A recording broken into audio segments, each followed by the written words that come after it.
Yo, what's up, man? It's your boy Doc.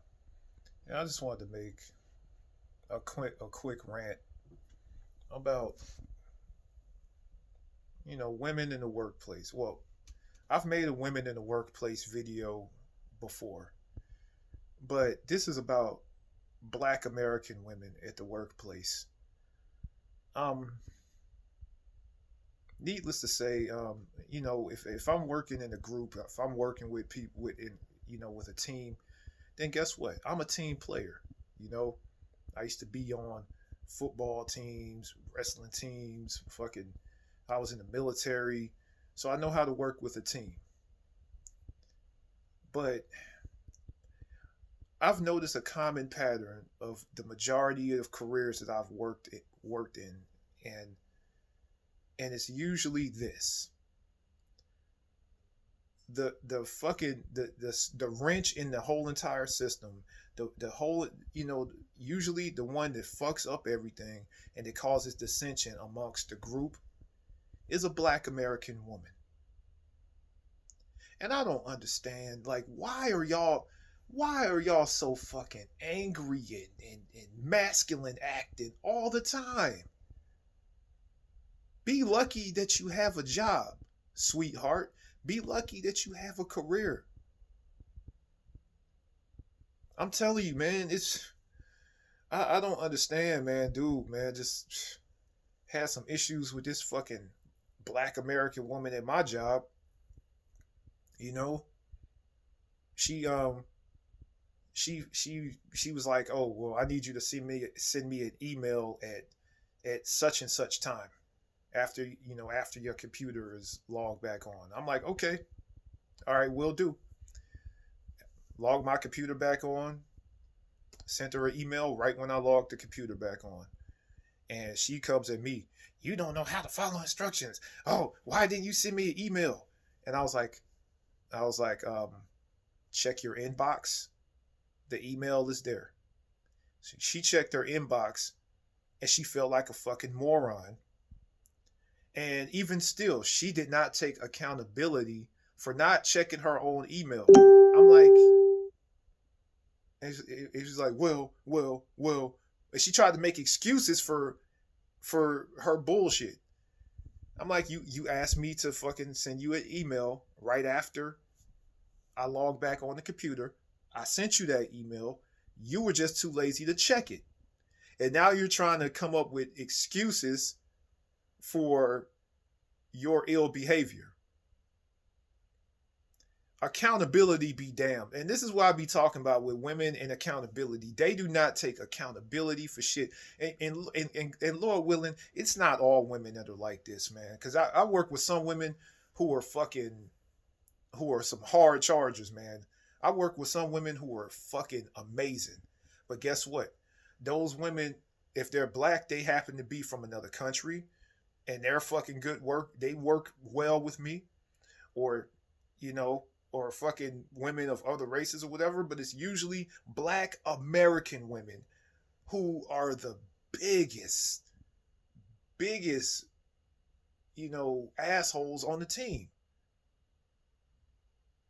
It's crazy because and what fucks it up is usually these are some of the women. These are the ones who get put in these fucking positions of being the manager or the supervisor.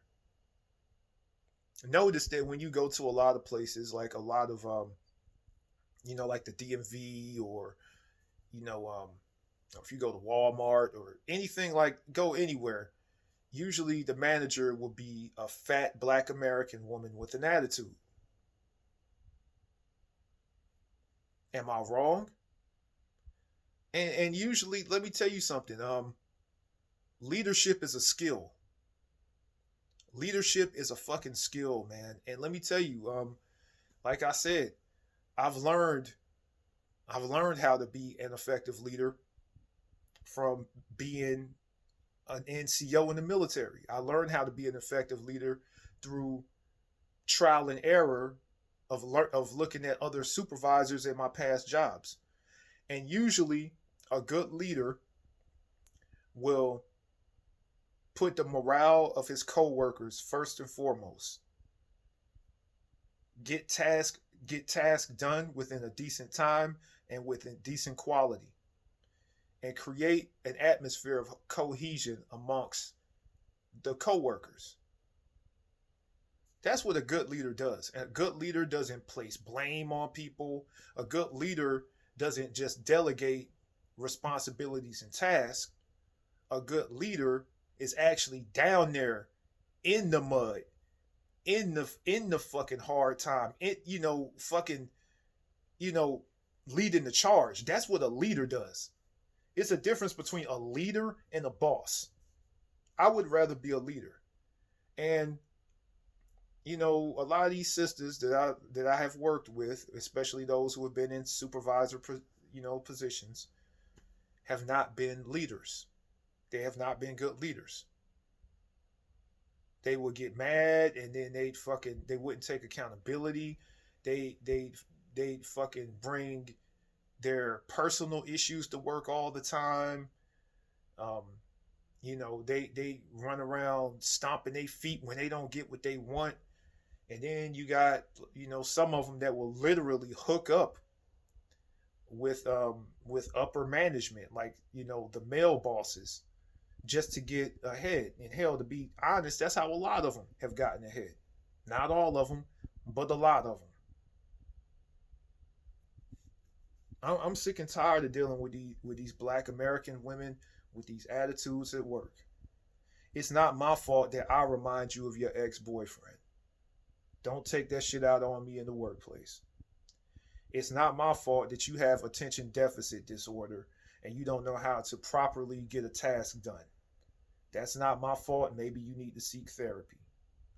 It's not my fault that, well, I'm busy and I got kids too, and maybe you need to take an extra shift because I got to get my kids from such and such. I'm like, it's not my fault you decide to open your legs and have kids and you're never at the workplace, and that's affecting it's affecting the work of the team because you decide to pop your legs open and have a million kids. Shaniqua, Jaquan, whatever name y'all fucking Black American bitches got. I'm sick of working with y'all. I'm sick of dealing with y'all, man. I'm not saying all Black American sisters, but a good number of them, man. And me personally, I don't want to bring no drama to work. I don't want to bring none of that shit, man. All I want to do is just, clock in, do what I got to do and clock out. I really could do without y'all's attitudes and y'all's lack of accountability and y'all's bullshit and y'all's drama. Y'all keep that shit at home to the Pookies and Ray Rays that y'all used to fucking around with, because in the workplace, I can't go for that. No can do. Anyway, just had to do a quick rant, man. Holla at your boy. Peace.